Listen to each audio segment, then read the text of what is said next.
Today we are in the Grampians wine region, just outside the Garryword National Park. It's not every day that you see a vintage Melbourne tram surrounded by vines. I'm Lee, we're at Black and Ginger Winery, and welcome to the Cellar door.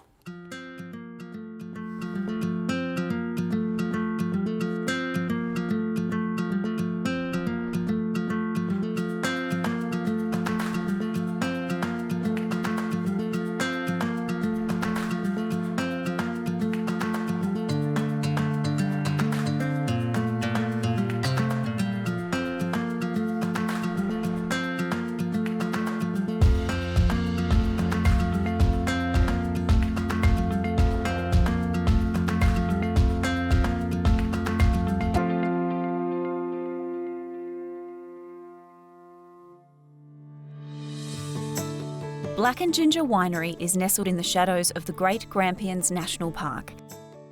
This region has been a cradle of winemaking for over 150 years. Black and Ginger, however, are the new kid on the block, establishing themselves in 2015. The Great Western region is well known for its cool climate Riesling and peppery Shiraz. On this episode, however, we're taking a different path. We are about to delve into the realm of exploration and experimentation led by winemaker Hayden. Hayden's passion for pushing the boundaries introduces captivating new varieties like Graciano, Grenache, and even a fascinating blend of Gewürztraminer and Shiraz. His relentless curiosity and expertise combine to craft innovative and captivating wines that truly stand out. Let's go and meet Hayden and Lucy. But before we delve into the wine, let's find out more about this stunning location. To the west, we've got the spectacular Grampians National Park. Over to the north, the Black Range, Sugarloaf Hill, and behind us, One Tree Hill in Ararat, and also Mount Cole and Mount Langy. We've got a little tiny house on top of the hill, which has those 360-degree views, which we rent out as a B&B, and a vintage Melbourne tram, 1956 tram that we're doing up as a second B&B, which is very exciting. All right, guys, so where do you get your name from? My last name's Black and business partner's a redhead. I love it. Had pages and pages of other names that we were trying to decide on, and that's what we stuck with. The original just rung the best. Like all good ideas, I'm around the campfire with a couple of glasses of wine, and me and Darcy, who's the ginger part, go, wouldn't mind making some wine. And I had no money, and he goes, I wouldn't mind making a wine, but I don't know how. So he paid for some grapes and I made some wine, and I haven't looked back. Fantastic. Getting bigger and bigger and expanding the range. So Hayden, you've got quite an important certification here. Can you tell me about your vineyard? Yeah, so at the end of 2021, we actually got certified organic. So this little vineyard here is one of only 2 vineyards in the Grampians area that's certified organic. Beautiful. Which is great for a sustainable future. Yeah, that's very special. Congrats. Thank you. It hasn't been exactly hard work, but it's a lot of paperwork and making sure we don't spray any nasty chemicals out there. So. Yep. What do we have planted here? We've got Shiraz and Merlot. So we bought this property established. The vines are about 23 years old, roughly. So they're really coming into a good state of production, higher yields and really good quality fruit. The long-term goal is to plant some alternate varieties, so pull some of the Merlot out, not so popular these days. Okay. Although I think it's coming back. I hope it's coming back. Yes. Plant some more alternate varieties that are more in line with the Black and Ginger brand. So. Spanish or Mediterranean varieties, things like Graciano, Nebbiolo, potentially Barbera, some Italian stuff, or some stuff for more warmer climates. What are we drinking here? This is our 2022 Lucy's Rosé, named for my lovely wife here. She bugged me for years and years to make a rosé, so I finally did, and said, well, it's getting your name on it then. So this is a blend of Shiraz and Gewürztraminer. So the Gewürztraminer gives it a nice little bit of spice, rose petal, lychee characters to it, but nice Shiraz backbone, lovely sort of strawberry and raspberry characters to it. Amazing on those hot days like it's going to be this afternoon. Yeah, good place to start. So you are Black and Ginger Winery here, but then what's your property? So the property's called Hounds Run, and it's named after our lovable hounds. We've got an Irish Wolfhound Hunter and a Greyhound Whippet Wolfhound Cross Paddy. So the name of the property came from tribute to them. tribute to them. Yeah. And is this your cellar door, or where you would like it to be in the future?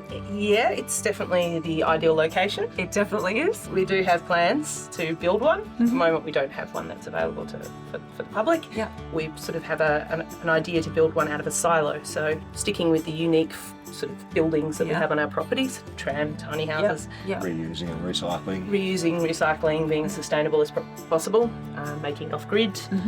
Yeah, creating a space that's got a beautiful view and an interesting story. There was something I did want to get you to talk about, which I didn't know, the sustainability that comes with rosé. There are several ways to make a rosé. Sometimes it's pressed specifically for rosé, and in other cases it can actually be runoff juice from a red wine that is otherwise going to go to waste down the drain, and that can quite often create a beautiful, gentle flavour, soft flavour in a rosé. Yeah. And it's then reused, I guess, and not wasted. Fabulous. Great. This rosé is quite nice, but do you want to come and have a look at some other wines, Lee? I reckon that sounds pretty good. See what else we've got. All right. Cheers. Cheers. Cheers. As Black & Ginger doesn't have an official cellar door yet, Hayden and Lucy have offered up their lovely home. Before we get inside, we're greeted by the property's namesakes. We've found the hounds.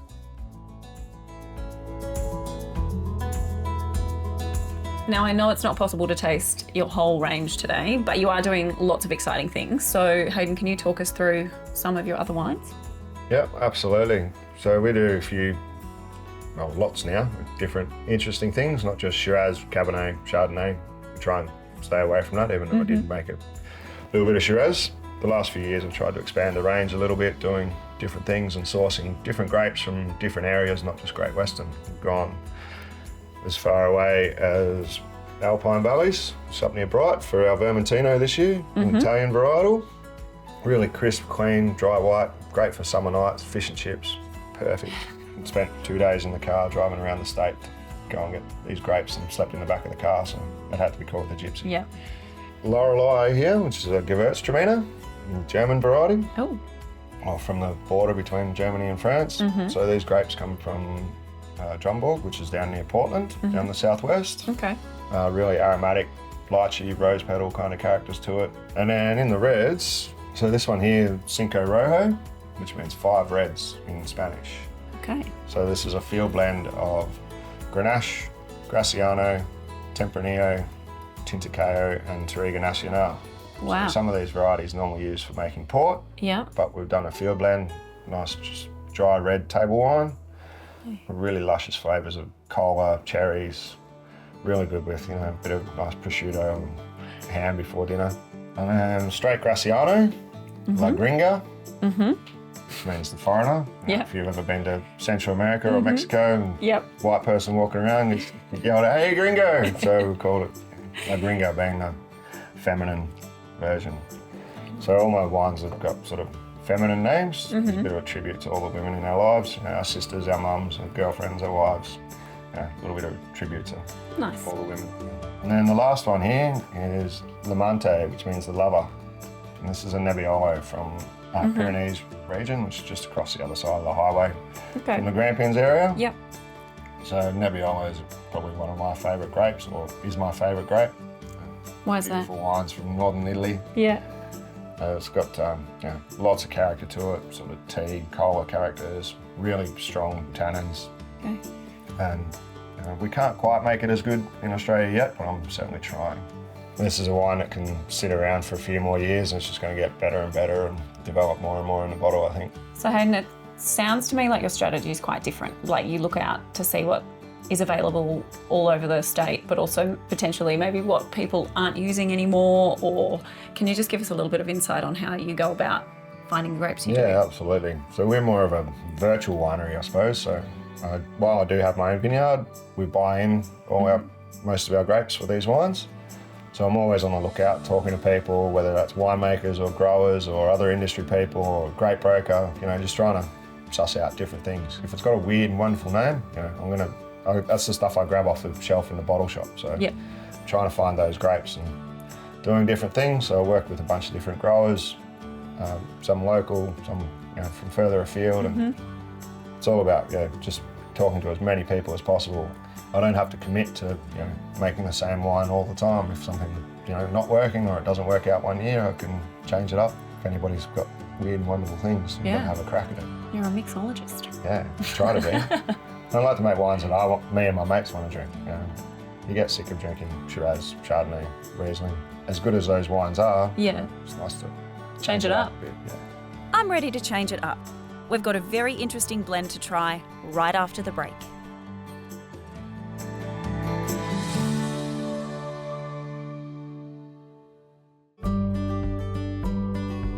We're at Black & Ginger Winery with winemaker Hayden. It's time to get stuck into trying some of Hayden's unique wines.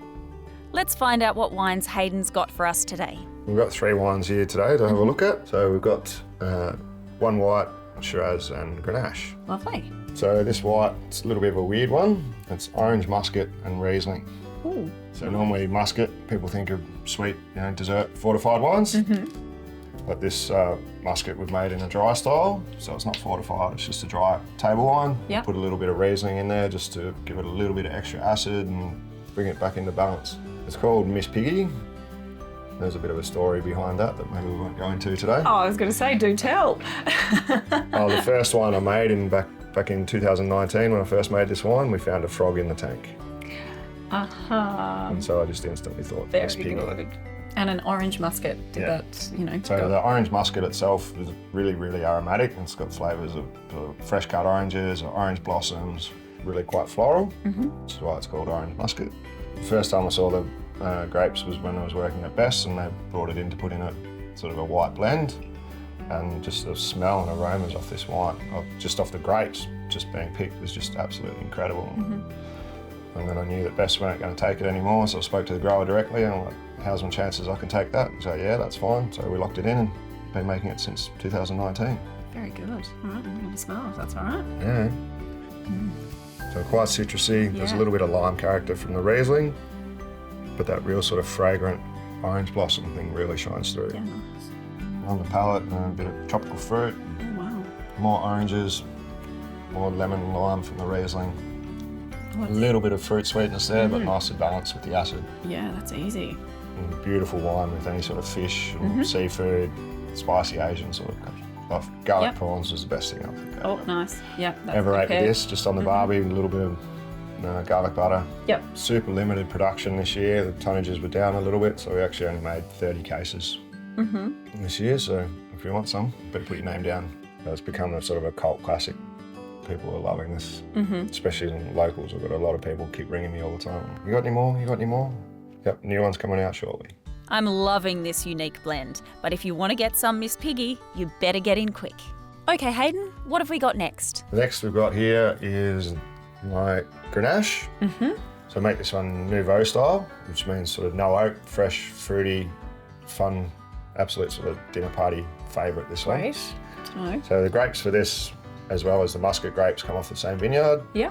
A fellow by the name of Paul Dacus, who's got a little vineyard in Great Western. He's also got a bunch of alternate varieties, which is Graciano, Grenache, some Spanish and Portuguese stuff, so Tinto Aritz, Tinto Cayo, and Touriga Nacional. So really suited to warmer climates. So I was planted this vineyard to see what happens with climate change and with things warming up. And they seem to be performing really well.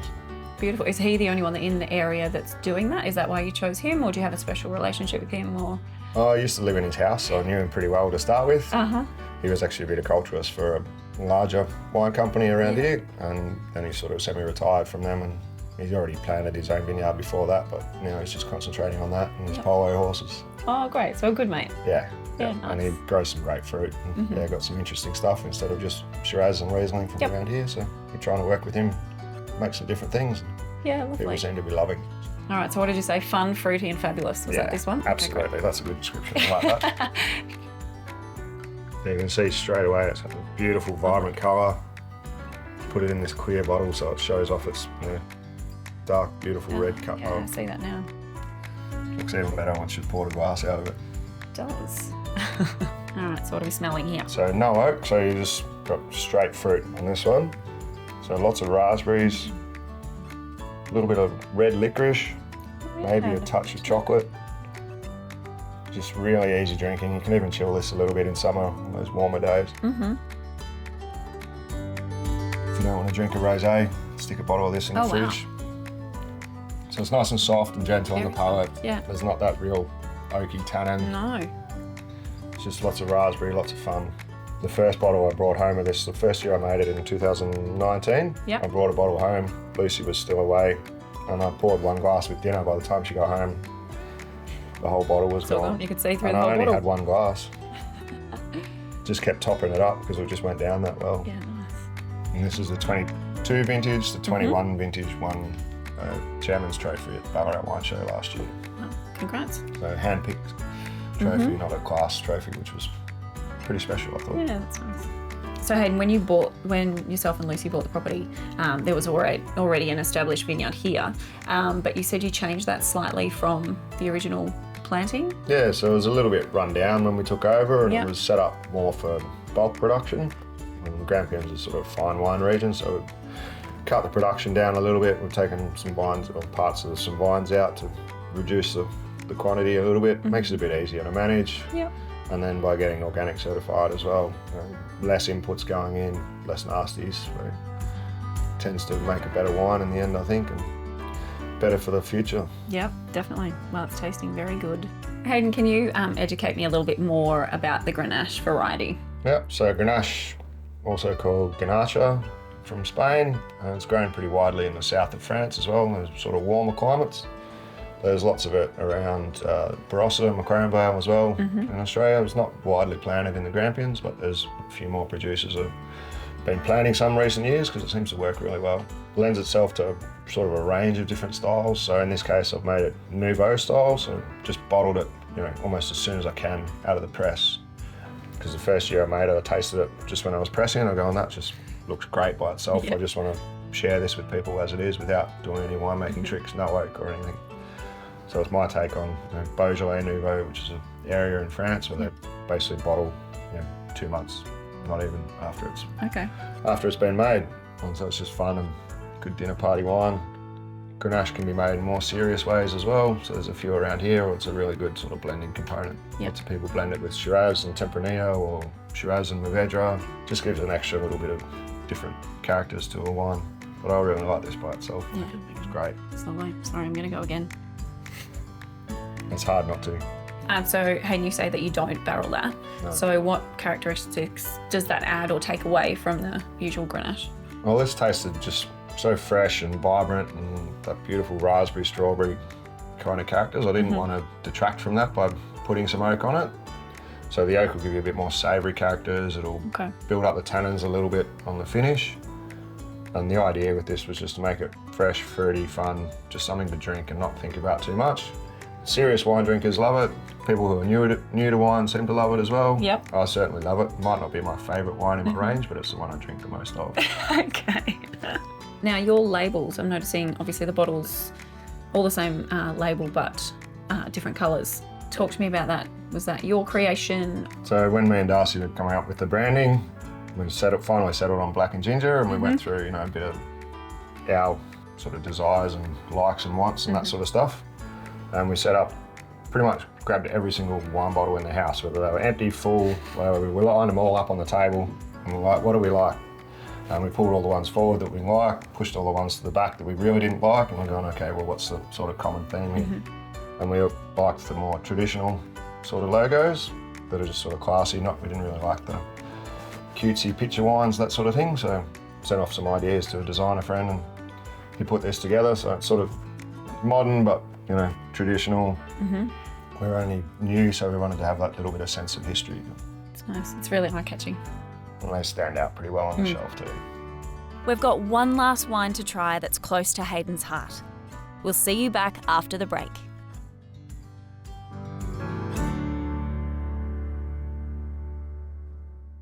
Whilst filming the Cellar Australia near Ararat, the crew chose to stay at the Barclay Bistro Bar and Accommodation. Our aim is to provide a hospitality alternative to both locals and travellers. Our unique styling, fresh and concise food options, and a bar stocked with local wines, craft beers and great cocktails are sure to impress. We hope our guests leave feeling uplifted after visiting the Barclay. To book your stay at the Barclay Bistro Bar and Accommodation, visit thebarclayararat.com.au.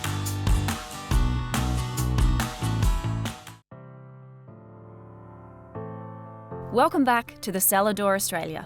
We've had some very unique and interesting wines so far. Saving the best for last, it's time for a classic from the region. All right, Hayden, what are we finishing off with? So our final wine today, this one's a little bit special to me. So this is my 2021 Shiraz, Lily's Block Shiraz. So it's named after my mum. Yeah. So she gave us a huge amount of help setting up the vineyard, or fixing up the vineyard and setting up this house when we moved up here. And then sadly she passed away before she even got to try the first wine in 2017. Made a wine in 17 and put her name on it, and so this is the first one again since 17. Yeah. So hence the pink label. The favourite colour was pink. Gorgeous. So it's a little tribute to Mum. Yeah. Oh, sorry to hear that, mate. So off our own vineyard. So this is organic grown fruit. Yeah. 100% whole bunch, so it's nice and spicy, a little bit softer. Some older oak barrels. Nothing too crazy, no winemaking tricks. Just good Grampians Shiraz. Yeah, and now these vines that run in front of the tiny house? Yes. Yeah, beautiful. Yeah. So they run east-west towards the Grampians. When you say whole bunch, what does that actually mean? So instead of doing machine pick, we hand pick all the grapes. Yep. And so then you're taking all the stems, and so when we ferment it, we just put all the grapes, all the stems, the whole lot. Doesn't get the stems removed or anything. Okay. Just goes all in the fermenter, 100% whole clusters. So you get a nice little bit of spice and savouriness from the stems. Yeah. They add sort of, not quite a green character, but a little bit of spice and a little bit more, makes it a little bit more aromatic. Nice. I never knew where the spice came from. There we go. Yeah, and also by fermenting in the berries, when they've still got the stems on, they ferment inside the berry, which gives it another little bit of sort of lolly candy character as well. Pretty happy with how this one's came out. All right. A little bit of raspberry.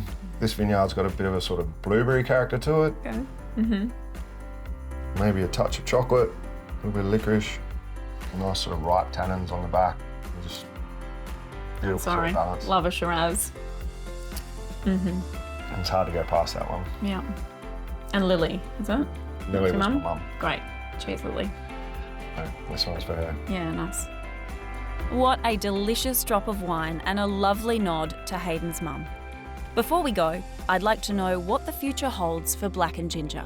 Not exactly sure what new things might pop up for Black and Ginger. The way I work, we kind of speak to different growers and as many people as possible, try and source different interesting things. So this year, yields were down across Great Western Grampians area, so I looked a bit further afield. I found a Vermentino from the Alpine Valleys, which is up near Bright. We've got some stuff from down the southwest of Victoria, down near Drumborg, which is on the way to Portland. Yep. I even did a sparkling Lambrusco from near Mildura. Ooh. So Black and Ginger is not just Great Western and the Grampians, we're spread across the state. Do you press local, or where do you do all your pressing? Yeah, we do all our winemaking here in Great Western. We use a few different have used a few different wineries around the place for the last couple of years. I'll get to build my own one day. Yeah. And it's a lot of money to build a winery, so for the moment I'd just rather concentrate on the winemaking and use other people's facilities and make some good wines. Great. Hayden, we just want to say thank you so much for having us here today, both you and Lucy, for showing what you've got on the property, a tiny house, your tram. It's been fantastic. So we really look forward to seeing what you do in the future. Thanks Cheers. for coming, Lee. No Great to meet you. problem. Thank you. Cheers. We've delved deep into the world of Black and Ginger wines today. Hayden's unique and extraordinary wine blends have left me wanting to explore new and different varietals. Before we go, we thought we'd take a quick trip up the road and take in the 360-degree views of this stunning location.